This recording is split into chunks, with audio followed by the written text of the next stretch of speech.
ચૈતર વસાવા માટે હાઈકોર્ટમાં ક્યારે અપીલ કરવામાં આવશે અને ચૈતર વસાવા જેલમાંથી ક્યારે બહાર નીકળશે અને લઈને એક મોટા અપડેટ સામે આવ્યા છે।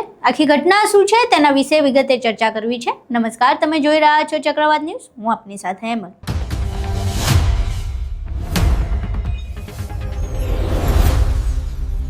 દેડિયાપાડાના ધારાસભ્ય ચૈતર વસાવા સહિત 9 લોકોને 7 વર્ષની સજા ફટકારવામાં આવી છે। 2023ના એક કેસમાં જેમાં વનકર્મી પર હુમલો અને ફાયરિંગના આરોપસર કેસ શરૂ હતો જ આમાં સેશન્સ કોર્ટ દ્વારા આ 9 આરોપીઓને 7 વર્ષની સજા ફટકારવામાં આવી છે। સજા ફટકાર્યા બાદ પોલીસ દ્વારા તેમની ધરપકડ પણ કરી દેવામાં આવી છે અને તેઓ હાલ જેલમાં બંધ છે। જો કે આ સમગ્ર બાબતે આમ આદમી પાર્ટીના પ્રદેશ પ્રમુખ ઈસુદાન ગઢવીએ વાત કરી છે અને તેમણે આ આખી ઘટનામાં ચૈતર વસાવાને જેલમાંથી બહાર કાઢવા માટે હાઈકોર્ટમાં ક્યારે અપીલ કરવામાં આવશે તેને લઈને વાત કરી છે।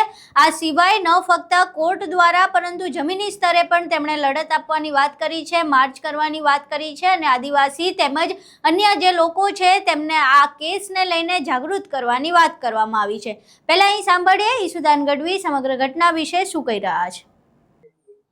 ચેતરભાઈ વસાવાને આપે જોયું હશે કે એક ભાજપના ધારાસભ્ય હોય તેમને તરત નિર્દોષ છૂટી જાય છે, ક્લીન ચીટ મળી જાય છે, જ્યારે આમ આદમી પાર્ટીના ધારાસભ્યો કે જેમણે આદિવાસી સમાજનો અવાજ બનવાની ભૂલ કરી છે, ગુનો કર્યો છે, આદિવાસીઓને જાગૃત કરવાનો ગુનો કર્યો છે, તે ભાજપે શામ દામ દંડ ભેદ કરીને ડરાવીને ધમકાવીને ભાજપમાં લાવવાના તમામ પ્રયાસો નિષ્ફળ ગયા।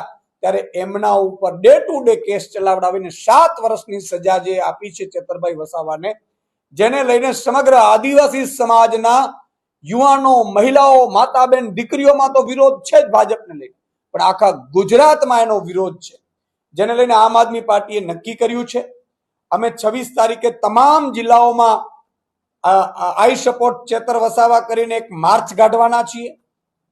પછી 28 તારીખે પણ એક કાર્યક્રમ છે અને 30 તારીખે પણ અમે કાર્યક્રમ આયોજિત કર્યું છે એમના, જેમાં વિધાનસભા વાઇઝ અને જિલ્લા પંચાયત વાઇઝ 1000 જેટલી નાની મોટી મીટિંગો કરીને ચેતરભાઈ વસાવાના સમર્થનમાં સાઇન કેમ્પેન પણ અમે કરીશું અને લોકોને જાગૃત કરીશું કે કઈ રીતે આદિવાસી સમાજનો અવાજ, એક ગરીબ ખેડૂત આદિવાસી માટે લડનાર ધારાસભ્યને ભાજપે ખોટા કેસમાં ફસાવીને 7 વર્ષની જેલની સજા કરાવડાવી છે। અને આ મામલે આજે જ અમે અમારી અહીંયા 8 જેટલા વકીલોની ટીમ બનાવી છે, જેમાં દિલ્હી લેવલથી પણ છે અને ગુજરાત લેવલથી પણ સારા નામાંકિત વકીલો છે, જે હાઈકોર્ટમાં આગામી 2 થી 3 દિવસની અંદર આ કેસમાં અમે અપીલમાં જવાના છીએ અને આ મામલે અમારે હાઈકોર્ટ અને સુપ્રીમ કોર્ટ સુધી પણ લડવાનું થશે। તો ચેતરભાઈ અને સાથી મિત્રો માટે આમ આદમી પાર્ટી સુપ્રીમ કોર્ટ સુધી લડવા માટે તૈયાર છે। અહીં તમે ઈસુદાન ગઢવીને સાંભળીએ, એક પ્રેસ કોન્ફરન્સ કરવામાં આવી હતી ઈસુદાન ગઢવી દ્વારા અને ત્યાં પત્રકાર દ્વારા પ્રશ્ન પૂછવામાં આવ્યો હતો ચૈતર વસાવાના જેલવાસને લઈને, જેમાં ઈસુદાન ગઢવીએ કહ્યું છે કે 2 થી 3 દિવસમાં હાઈકોર્ટમાં અપીલ કરવામાં આવશે। આ સિવાય જે દિલ્હી અને ગુજરાતના સારા વકીલોની ટીમ છે તેમની સાથે મિટિંગો ચાલી રહી છે। આ મિટિંગો સાથે કોર્ટમાં તો લડત આપવામાં આવશે જ, પરંતુ ગ્રાઉન્ડ લેવલે પણ ચૈતર વસાવા માટે એક લડત શરૂ કરવાની વાત કરવામાં આવી છે।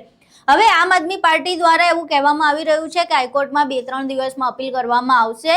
ચૈતર વસાવાની ધરપકડ થઈ તેના 24 કલાક ઉપર થઈ ગયા છે, તેમ છતાં હજુ સુધી અપીલની મિટિંગો થઈ રહી છે। એક મોટો પ્રશ્ન છે। આ સિવાય જે ગ્રાઉન્ડ લેવલ પર કામ કરવાની વાત કરવામાં આવી છે એના ઉપર પણ તેમણે વાત કરી કે તમામ જગ્યાએ માર્ચ કરવામાં આવશે અને ચૈતર વસાવા માટે જાગૃતિ ફેલાવવામાં આવશે।